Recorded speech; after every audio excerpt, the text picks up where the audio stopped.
Estás escuchando el programa de Fundación ASIR. Transmitimos lo más valioso de México en el programa de Fundación ASIR. Fundación ASIR.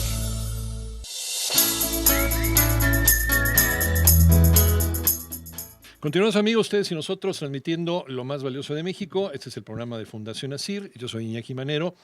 Y qué importante, desde luego, siempre es bienvenida la ayuda, pero también hay que aprender a ayudar, hay que saber cómo ayudar, hay que saber cómo ser voluntario, sobre todo cuando lo haces de corazón, pero también hay que saber cuáles son los usos del voluntariado y en qué acciones podemos ayudar, en qué acciones no, en qué acciones, por ejemplo, a veces hasta estorbamos, ¿no? Hay que aprender a ayudar, hay que aprender a ser voluntario. Está aquí con nosotros y vamos a platicar acerca de esto y de otras cosas más, y le agradecemos mucho su presencia a este estudio de Fundación ASIR con María Angélica Luna Parra, titular del Instituto Nacional de Desarrollo Social, INDESOL. María Angélica, bienvenida, muchísimas gracias. Muchas gracias, Iñaki, por estar aquí, al público que nos va a ver. ¿Qué es INDESOL? Platícanos. Bueno, es el Instituto Nacional de Desarrollo Social. Este instituto nace hace 24 años más o menos. Nace para capacitar líderes sociales y fomentar la vinculación entre líderes sociales. Más tarde se les suma el Fondo de Coinversión Social, que fue creado en la época del licenciado Colosio, y este fondo es para apoyar organizaciones sociales que ya trabajan con sus modelos de atención. Luego viene la Ley de Fomento a Organizaciones de la Sociedad Civil, y entonces el INDESOL tiene a su cargo el registro de las organizaciones que quieren sacar un famoso CLUNY, que se llama, y además fomentar el desarrollo de esta participación, generando capacitación, encuentros, compartiendo experiencias de unos de otros, y esto pues le da una gran riqueza como una plataforma de encuentro social. ¿Nació para poner orden en las organizaciones de la sociedad civil? Pues no poner orden, mira, no, nace el instituto para fomentar ciudadanía, liderazgo social y compromiso social. Después, por iniciativa de un grupo de organizaciones de la sociedad civil, entre ellos MEFI, Convergencia, nace esta ley de fomento a organizaciones.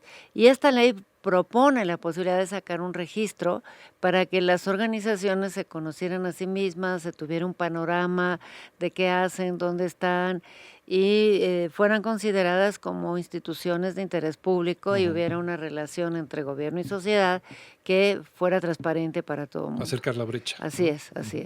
Pero de ninguna manera es poner orden. Yo creo que el nivel de ciudadanía que tenemos todos, pues al revés, exige que todos nos tratemos como seres de confianza y como seres que estamos trabajando, obviamente, en el marco de la ley, ¿no? Nació desde luego por una necesidad, ¿no? Pues nace por esta tendencia que hay en el mundo cada vez más de a una correlación entre gobierno y sociedad. La asistencia, que para mí es una de las figuras más importantes, ahora se le ha llamado a veces asistencialismo porque el desarrollo social se quiere convertir en asistencialismo, pero la asistencia, que era proteger al que no podía valerse por sí mismo, da origen a las primeras, que era atender la salud, y todavía tenemos al Hospital de Jesús que fundó Hernán Cortés, que es la primera, la más antigua que existe en México. Van surgiendo muchas formas, a veces complementarias al gobierno, a veces independientes, a veces para confrontarse con el gobierno, a veces para mejorar, casi siempre, e incidir en políticas públicas. Y la verdad ha ido creando campos muy interesantes, que va desde la defensa del medio ambiente, la generación de nuevas formas de captación de agua, la protección a especies naturales que están en extinción, el recuperar la tradición gastronómica de México, la defensa de los derechos humanos y la inclusión social. Ese es uno de los temas más importantes, los derechos de todos. El terminar con toda forma de discriminación, el que las personas con discapacidad tengan sus propias habilidades y sean respetadas por sí, que no haya discriminación racial en nuestro país, que en nuestro país y en todos sigue habiendo. En fin, los campos de acción son infinitos, pero todos, te diría yo, se compactarían en defensa de derechos humanos, con esta visión amplia de los derechos humanos que hay ahora, que va desde los derechos sociales, ambientales y políticos y humanos, ¿no?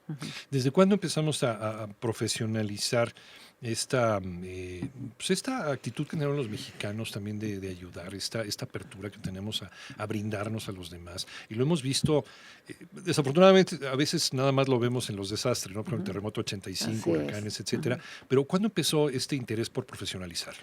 Pues bueno, yo creo que en las tradiciones tanto culturales, indígenas, después mestizas y de todas las que tenemos ahora, siempre ha habido formas de cooperación social, el tequio, las cooperativas, etcétera, la protección a otros, ¿no? A veces por origen religioso, a veces solamente humanista, pero cada vez más se ha ido haciendo más difícil por temas que se vuelven más complejos, como puede ser, por ejemplo, organizaciones que atienden a personas que tienen Alzheimer y a sus familias. Bueno, esto ya requiere un conocimiento muy profundo, tanto de la enfermedad como del manejo familiar de este tema, como del manejo de la comunidad, y así te diría yo de muchos otros temas, como puede ser pues el acompañamiento de enfermedades prolongadas como el cáncer que se están viviendo ahora y que requieren un entrenamiento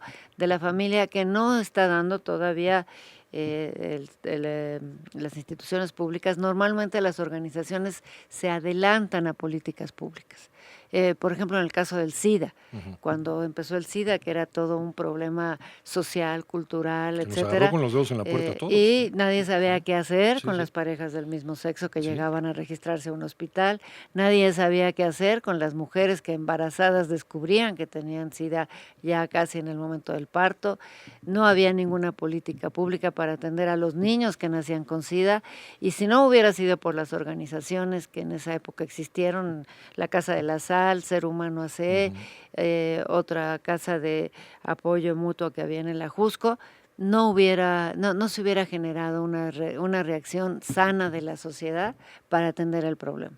De ellos aprendimos para generar ya las políticas públicas para atender, prevenir el SIDA, orientar a los grupos que están en riesgo y sobre todo surgieron nuevos problemas como los que te decía. Y te diría yo así casi de cada uno de los temas. En este momento migrantes. Los migrantes que están llegando a México por el sur y los que están regresando mexicanos del norte. Las organizaciones son las que siempre están ahí creando formas muy flexibles de ayuda, y que nos están enseñando pues todos los riesgos que están viviendo esas personas, la necesidad de avanzar a un abrazo más intercultural, en fin, yo creo que en cada tema las organizaciones han estado antes que muchas de las leyes contemporáneas. Yo no tengo ningún rubor de decir que casi un tercio de la legislación actual proviene de iniciativas de la sociedad civil activa, proactiva, que ha incidido en los marcos y en el pacto social. Pues lo comentábamos al inicio de esta plática, María Angélica Luna Parra, hay que aprender a ayudar, ¿no? También, así es. ¿no? Tenemos que aprender, tenemos que profesionalizarlo, a lo mejor no hacer malas cosas. Decías el tema del SIDA o el VIH, que es muy, muy delicado, o el tema de los migrantes, que ya también toca puntos legales, ¿no? Y que tienen que estar capacitándose, por ejemplo, frente a la trata, el tema de la trata. Así es, el narcotráfico, etcétera, y que tienen que ser organizaciones muy sensibles, porque normalmente para ellas lo primero son los derechos humanos, de abrazar al que lo necesita, y después de cómo estar preparados o alertas, atender. Acabo de estar en un albergue de San Luis Potosí, que está junto al tren, y pues claramente me decía su director, me dice, mire, hay 3 mujeres que tenemos ahorita escondidas porque las tuvimos que recuperar de una persona que venía en el tren y que ya prácticamente las llevaba secuestradas como un caso de trata. Entonces les tienen que dar un tratamiento pues mucho más cauteloso que al resto de los albergados que estaban ahí, ¿no? Todo eso lo aprenden. Muchas veces pues cuando tienen que ligarse con la autoridad se relacionan con la autoridad, pero también muchas veces son ellos los que van creando estas alarmas para la autoridad, ¿no? Muchas veces la autoridad aprende de ellos y detecta temas como es, por ejemplo, en este momento lo que platicábamos del cuidado, que en cada hogar casi hay bueno, no en cada hogar, hablan de pues casi un tercio de hogares donde en algún momento hay una persona que requiere de cuidados extremos dentro del hogar. Y no hay ningún entrenamiento ni emocional, ni médico, ni apoyo económico para que esto suceda. Entonces, pues en un estudio que acabamos de hacer, pues descubres que hay niñas de 15 años que se están dedicando al cuidado de alguien de la familia y abuelas de 87 años que dedican más de 12 horas despiertas a cuidar a alguien. Esto implica pues la necesidad de un entrenamiento y hay varias organizaciones que ya se están dedicando a capacitar a esas personas y apoyarlas emocionalmente, que eso es muy importante, ¿no? Y esto implica también un problema mayor, ahora que hablas del cuidado de las personas, de los adultos mayores, por ejemplo. Dentro de 30, 40 años, la población de México va a ser mayormente de adultos mayores. Estamos siguiendo la misma inercia Así de Europa, es. de América del Norte, etcétera. Se tienen que repensar las sociedades. Primero, ¿qué haces con tu gran base de adultos mayores que todavía pueden ser creativos en tu sociedad? Quizás económicamente sea difícil el tipo de empleo, etcétera, pero lo que no puedes desperdiciar es tal talento humano y tal capacidad creativa de transmitir experiencia, sabiduría, de compartir con otras generaciones. Y eso es mucho lo que se ve en el trabajo voluntario. Para el trabajo voluntario no hay edad. Y todas las capacidades y conocimientos son útiles. Desde el dar cariño nada más a una gente que está en un momento terminal, hasta saber contar cuentos para cuando un niño está en una etapa difícil, hasta saber sembrar flores de alguna manera distinta o cuidarlas y transmitir ese conocimiento. No hay límite para el trabajo voluntario y eso es lo muy emocionante porque hay en el país miles de personas, millares de personas haciendo algo sistemáticamente, por lo menos 2 o 3 veces a la semana, por otros, o por algún ideal o por algún sueño. Y la mayoría es voluntario, ¿no? La mayoría no es por obligación, sino es porque les Por nace. eso, sí. Ya hablamos de esa capacidad del mexicano. Hay la capacidad del mexicano de hacerlo en familia, eso ha sido tradicional. Pero muchos de los voluntarios o voluntarias que yo conozco, incluso cuando ya falleció su familiar, precisamente por eso dicen ahora quiero hacerlo por otros. Y esto es realmente muy interesante y muy conmovedor. Igual jóvenes, nos hemos encontrado jóvenes maravillosos que te dicen, yo aprendí tecnologías de la información, pues me voy a regresar a mi comunidad Mije para hacer un centro y todo el mundo pueda tener acceso a estas tecnologías de la información y poder tener comercio justo vendiendo sus productos a otros y se dedican a ir 2 días a la semana a su comunidad para regresar lo que ellos sí tuvieron oportunidad de aprender. ¿Cuántos no les gustaría ayudar, pero cuántos no saben en dónde se profesionaliza un voluntario? Mira, hay varias organizaciones que se dedican a eso y nosotros estamos tratando de hacer una plataforma común que es la www.planabol.mx. En esta plataforma estamos tratando de conjuntar todos aquellos que ya se dedican a hacer un puente entre el que quiere hacer algo y la posibilidad de hacerlo. Está el Centro Mexicano para la Filantropía, está Amebol, está Fundación ASIR, están muchas otras fundaciones que se han ido sumando a esta plataforma y instituciones académicas como la Escuela de Trabajo Social de la UNAM, que te van a permitir conectarte con cualquiera de ellas. Por lo pronto ahorita tenemos todas sus páginas para que el que quiera hacer algo se pueda sumar, pero vamos a ir perfeccionando esta página para que casi por perfil puedas decir, oye, yo soy una señora de 60 años, me encanta leer, me gustaría leer en grupos a quien lo necesite, ¿no? Hacer talleres de lectura. ¿No? Y pudiera encontrar dónde hace falta gente que sepa dar talleres literarios o que sepa leer en conjunto. Y eso ya es un gran valor. Qué maravilla. ¿Cuándo podría estar terminada? Bueno, ahorita la página ya la pueden ver y ya ahí pueden consultar, entrar a las páginas de los otros. Todavía no hacemos el enganche pues, tecnológico, pero pues cualquiera que tenga interés ya ahorita puede ver pues más o menos 50 o 60 oportunidades ahí. En la página de www.planabol.mx. Ahí está entonces toda la información. Ahí puede ver lo de acción voluntaria. Pues felicidades por este trabajo, María Angélica Luna Parra, titular del Instituto Nacional de Desarrollo Social Indesol, y pues dejamos la plática en continuación, ¿no? Para seguir comentando acerca de Bien, a mí me gustaría comentar que se acaba de terminar el jurado, la elección del Premio Nacional de Acción Voluntaria, que fue este año. Que es parte del comité organizador, ¿no? Sí, somos el secretariado técnico y se hace cada año. Y hay casos maravillosos que se han premiado ahí, como son las patronas de Veracruz que se organizaban para alimentar a los que pasaban, como son chicos que se han dedicado a la vivienda y como son gentes que también en los hospitales, en fin, en todo el mundo. Este premio se anunciará muy pronto, ya lo pueden consultar en la página del Premio de Acción Voluntaria. Pero también avisar que el año próximo viene un congreso internacional muy interesante sobre acción voluntaria. El último fue en Australia, donde se podrán compartir experiencias de muchos jóvenes del mundo que han cambiado su vida cuando empezaron a comprometerse por algo. ¿Y dónde va a ser? Ese va a ser en México. En México. El pasado fue en Australia, este va a ser en México. ¿En qué fecha? Es en noviembre del año próximo, 2016.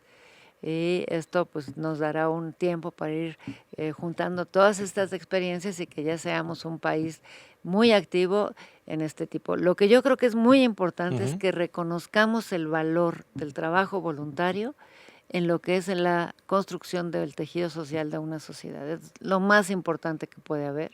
Es todo realmente un potencial inmenso de cohesión social y que sí nos puede llevar a recuperar en muchos lugares del país este tejido social, la paz, la cohesión social y la posibilidad de trabajar colectivamente, tal y cual ha sido nuestra tradición durante muchos años. No, y sobre todo la reconstrucción del tejido social en zonas marginadas de la República Mexicana, ¿no? En el corredor de la miseria de Oaxaca, Chiapas, Guerrero. En todos ellos es muy importante. Estos focos rojos, ¿no? Hay mucho trabajo, pero lo más importante es que esto debe de acercar clases sociales, que ya no debe de haber, pero vaya, los diversos grupos sociales, edades, visiones y poder generar realmente una armonía social que hace mucha falta en nuestro país. Acortar las brechas de la distancia. ¿Qué nos falta para cortar esta brecha? Yo sí creo que hace falta una educación que no esté basada ya tanto en el éxito del individualismo y el consumismo, sino que dar otros paradigmas de éxito. Quizás a veces que valga más el que pudo ayudar a hacer la tarea a su compañero de escuela cuando estuvo enfermo que el que bajó más rápido la escalera y hasta a lo mejor lo empujó para llegar antes. Yo sí creo que tenemos que recuperar estos paradigmas de compromiso social con otros desde la infancia. Los niños son muy generosos y se les ayuda a hacerlo, y no al revés, si le das una plataforma de competencia permanente que signifique que tu éxito está basado en ganar a otros. Los jóvenes ni se diga, ¿verdad? Todos pasamos edades difíciles, la adolescencia, etcétera, que yo digo que es cuando los jóvenes aprenden a ayudarse mutuamente y en todas las edades hay grupos de mujeres, de adultas mayores, como yo digo, que también deberían de tener sus grupos de autoayuda y de ayuda a otros. Esto genera salud personal, está totalmente comprobado que genera salud personal, endorfinas y todo lo demás, salud pública, ni se diga, y salud familiar. El otro día estaba leyendo un estudio de la UNAM que es lo que pensamos los mexicanos de los mexicanos. Está muy interesante. ¿Sí lo leíste? Es maravilloso. Estoy empezando, sí. Y nos habla de cómo los mexicanos nos vemos con desprecio a los otros mexicanos, sobre todo si eres, por ejemplo, un indígena, llévalas de perder. Porque entonces automáticamente ya vas siendo relegado por otro. Bueno, las encuestas que ha hecho CONAPRED, el Consejo Nacional para Prevenir la Discriminación, son muy críticas. La verdad, a preguntas, diríamos que van al intelecto. ¿Tú crees que todos tienen los mismos derechos? El 95% dice que sí. A preguntas sobre, ¿te gustaría convivir con una gente de distinta etnia o de distinto color en tu mesa? Es altísima.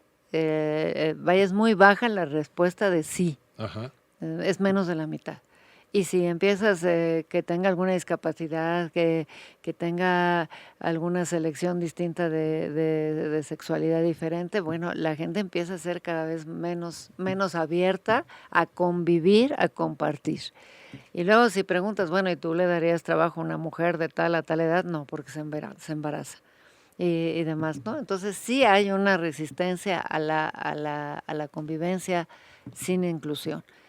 Sin exclusión, vaya, la convivencia armónica. Entonces yo sí creo que hay que educarnos desde niños para saber que todos tenemos derechos y sobre todo valores que dar.